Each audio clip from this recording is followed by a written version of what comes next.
voudrais vous parler en quelques minutes d'un personnage tout à fait hors série, un personnage extraordinaire, le docteur Destouches, autrement dit Céline, Louis-Ferdinand Céline.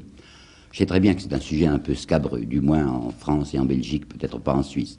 Pourquoi scabreux? À cause de l'attitude qu'il a eue pendant la guerre, qu'on lui reproche. Et c'est un fait qu'il a fait partie de ce petit groupe des émigrés français qui ont suivi le maréchal Pétain à Sigmaringen. Moi, il y a une chose que je tiens à dire, parce qu'elle est essentielle, elle est capitale, à savoir qu'il n'a jamais été réellement un collaborateur de l'ennemi. J'en connais des collaborateurs, par exemple M. Maurras, par exemple M. Brasillac, le journal L'Action française et le journal Je suis partout dénonçaient. Ils indiquaient à l'occupant les gens qu'il fallait arrêter ou qu'il fallait abattre. Céline, pas question, jamais. Premièrement, il n'a jamais collaboré ni à un journal, ni à une revue, ni à la radio de l'occupation. Deuxièmement, il n'a pas fait partie de ce groupe des écrivains français qui ont été invités chez Hitler. Et troisièmement, il était mal vu de l'occupant. 2 fois seulement, 2 fois. Il a demandé quelque chose aux forces allemandes d'occupation. Primo, c'était pour essayer de sauver quelqu'un, de ses amis, raté. Deuxièmement, c'est parce qu'il avait envie d'aller à sa petite maison de Saint-Malo. Il avait une petite propriété à Saint-Malo. Les Allemands ont refusé. Il y est allé, tout de même, mais il s'est fait arrêter. Alors vous voyez, c'est capital. Ça prouve que cet homme n'avait vraiment mérité aucune indignité nationale.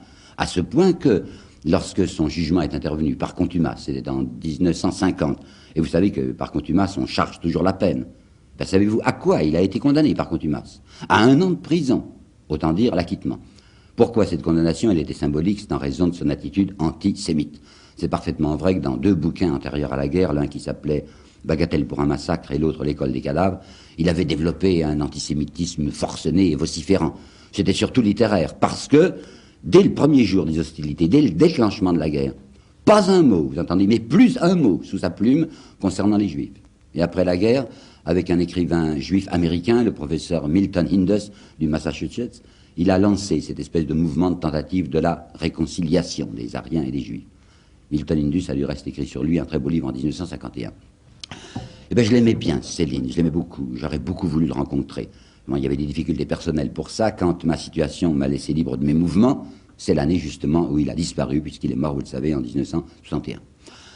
Pourquoi est-ce que je m'attache à lui? Pour 2 raisons. Premièrement, parce que c'est un écrivain vraiment étonnant. Je viens de relire exprès les 2 premiers livres, c'est-à-dire Le Voyage au bout de la nuit et Mort à crédit. C'est étonnant, vous savez, c'est vraiment un des chefs-d'œuvre littéraires. Qu'est-ce qu'on pourrait dire pour caractériser son style? Eh bien, d'abord que c'est un style oral, un style parlé, mais très calculé, avec un rythme secret. Je sais, par des renseignements personnels, qu'il travaillait énormément, que par exemple, pour un livre de 400 pages, il en écrivait dans les 7-8 000, parce qu'il raturait. Alors on a l'impression que c'est écrit n'importe comment, et c'est extrêmement bûché. Deuxièmement, parce qu'il y a en lui une jubilation du mot, voyez-vous, une joie de la syllabe, fait une espèce de dégustation charmante des vocables. Et puis troisièmement, cet homme qui travaille, c'est vrai, dans la fange, en fait, dans la boue, et il ne s'en cache pas, perpétuellement, il y a chez lui des étincelles et des fusées de poésie. Alors je voudrais vous donner deux petites preuves. Par exemple, je vais vous donner un texte qui est dans un de ces livres qu'on ne lit plus aujourd'hui, précisément parce qu'ils sont introuvables à cause de l'antisémitisme, c'est L'école des cadavres. Il y a dans une extraordinaire préface un dialogue, une conversation entre Céline et sa muse. Enfin, vous allez voir quelle muse. L'autre jour, je déambulais comme ça tout pensif, le long du halage, entre la Jatte et Courbevoie. J'aperçus là-bas une sirène qui barbotait entre 2 eaux, mais bourbeuse alors, très infecte, une fange pleine de bulles. Je fis semblant de ne pas la voir. Mais hop, qu'elle dit, et dis donc, hop, Ferdinand. Je la connaissais, cette effrontée. Je l'avais déjà rencontrée assez souvent dans des circonstances délicates, dans des estuaires bien différents, à d'autres moments de la vie, de Copenhague au Saint-Laurent. Là-bas, tout est perdu, tout est freiné de mousse, de joie, de jeunesse, vertigineuse dans les embruns. Cette déchéance me bouleversait, bien sûr, comme ça, dans la Seine, si poisseuse, si égoutière. Alors je passe sur le dialogue, qui est surtout une bagarre, et voilà la fin. Plouf! Une immense éclaboussure. Elle était déjà plongée. Elle voguait là-bas très loin, tout de même bien tentante, la damnée chérie.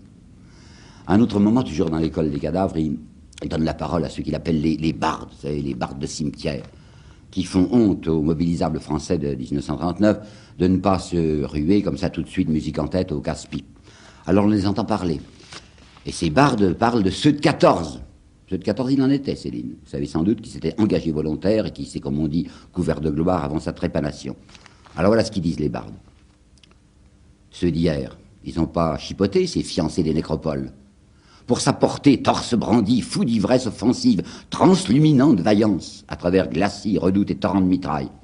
Vous voilà bien équivoque avec vos façons de lambiner, de réfléchir sur les détails. Sonnez, olifants, frémissez, drapeaux, rafalez, tambours. On n'est pas encore debout? On n'a pas encore l'arme au poing? Quelle horreur! Bande de goujards butants. C'est pas comme monsieur Végan de Suez. Lui, au moins, il la sauvegarde, la flamme des suprêmes sacrifices. Il se la rallume pour lui tout seul, avec des coupons terribles. Le double passage de Céline à l'armée ne lui a pas donné une admiration très considérable pour les militaires de profession. Et il y a une petite phrase que je voudrais aussi vous lire, elle est dans le voyage, la voici. Tant que le militaire ne tue pas, c'est un enfant. N'ayant pas l'habitude de penser, dès qu'on lui parle, il est contraint, pour essayer de vous comprendre, à des efforts accablants.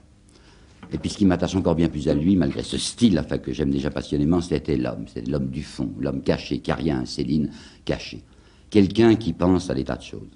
Quelqu'un qui ne peut pas supporter les bavardages pour ne rien dire. Vous leur servez comme de frontons, dit-il, à faire rebondir leurs conneries. Et bla, et reblabla. 1 heure de cette complaisance, vous en avez pour 15 jours à vous remettre. L'homme qui a son idée sur la réalité, sur la profondeur des problèmes politiques, c'est-à-dire économiques. Le vrai rideau de fer, c'est entre les riches et les miteux. Les questions d'idées sont vêties entre fortunes égales. L'opulent nazi et l'administrateur de Suez, ils parcourent les mêmes golfs. Ils ouvrent la chasse ensemble, ils soupent à Saint-Moritz. Mais nous, là, Penailleux, Trimard, Mégotière, Modicateur, allez, à la niche. L'homme aussi qui avait été invité une fois, et je trouvais ça très bien, très juste, à prononcer ces paroles annuellement prononcées au mois d'octobre à Médan, en l'honneur de Zola. Il a fait un tout petit discours sur Zola. Et dans ce discours, je retiens simplement ceci. La rue des hommes est à sens unique. La mort tient tous les cafés. Et l'homme aussi qui a mis en épigraphe de son école des cadavres une phrase assez étonnante, non pas le banal « Dieu est mort », mais ceci « Dieu est en réparation ». Alors je voudrais vous lire une petite chose que je trouve dans ce qu'il écrivait à Milton Indersell, professeur américain qui a fait un livre sur lui. C'est dans une de ses lettres, qui sont de 1949, je crois. Ce qui me fait enrager, voyez-vous, c'est l'insensibilité des hommes. La maladie du monde, c'est l'insensibilité. Pour sortir de cette hantise, je m'y prends comme je peux. Puis écoutez encore ces choses-là. Dans le monde, gueule, tripe, elles restent. À ne pas savoir où les mettre, à l'appel. Mais le cœur, depuis 500 millions d'années, les tubes gastriques, elles restent. Ça se compte plus. Les cœurs, sur les doigts. Et ça, le fond de l'homme est immuable. L'âme n'est chaude que de son mystère. Eh bien oui, c'est signé Céline, vous savez, le pornographe, enfin l'infréquentable, le coprophage. Alors pour finir, je voudrais vous lire un tout petit passage du Voyage au bout de la nuit. Je ne l'ai jamais vu cité, pourtant il y a des études sur le voyage. Bien entendu, vous savez, c'est un livre noir, c'est un livre sordide, c'est un livre déchirant. Et puis brusquement, il y a ceci. Ceci qui se passe à Topo. Topo, c'est un endroit africain imaginaire, mais on sait à peu près où c'est dans le Togo, où Céline avait été envoyée pendant 2 ans. Alors il met en scène un personnage, un sergent de la coloniale, il s'appelle Alcide. C'est un buveur, c'est un osseur, c'est un coureur, il fait des petits trafics, enfin il est semblable à tant d'autres. Puis voilà ce qui arrive tout à coup. Un jour, il se trouvait que Bardamu c'est Ferdinand, était chez Alcide, et qu'il avait besoin d'écrire une lettre. Matériel d'écrire d'Alcide, il tenait dans une boîte à biscuits. Quand il me vit ouvrir sa boîte, Alcide, il eut un geste qui me surprit pour m'en empêcher. Je ne savais pas pourquoi il m'en empêchait. Je la reposais sur la table. « Ah, ouvre-la, va !» qu'il dit enfin, ça fait rien. À l'envers du couvercle était collée la photo d'une petite fille. Rien que la tête. Une petite figure douce avec de longues boucles comme on les portait dans ce temps-là. Je pris le papier, la plume et je refermai vivement la boîte. J'étais bien gêné pour mon indiscrétion, mais je me demandais aussi pourquoi ça l'avait tellement bouleversé. Alors, bien sûr, j'imaginais tout de suite qu'il s'agissait d'un enfant à lui dont il avait évité de me parler. J'en demandais pas davantage. Et je l'entendais derrière moi, qui essayait de me raconter des choses. Il bafouillait. Je savais plus où me mettre. Ça serait une confidence tout à fait pénible à écouter, j'en étais sûr. J'y tenais vraiment pas.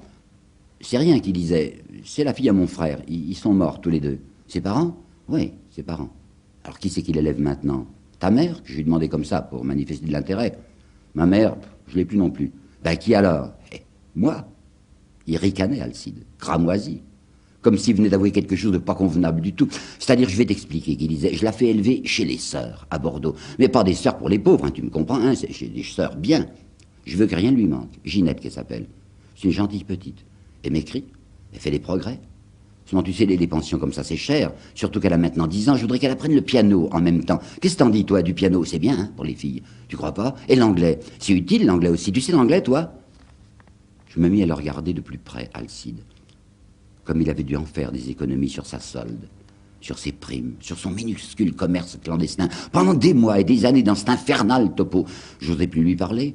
Je m'en sentais soudain énormément indigne de lui parler. Tu iras bientôt la voir. Je pourrais pas avant 3 ans. Tu comprends, ici, je fais un peu de commerce en douce, alors ça lui aide bien. Si je partais en congé à présent, au retour, la place serait prise. Ainsi Alcide demandait-il à redoubler son séjour dans cet enfer. Ce qui m'ennuie, disait-il, c'est qu'elle a personne là-bas pour les vacances. C'est dur pour une enfant.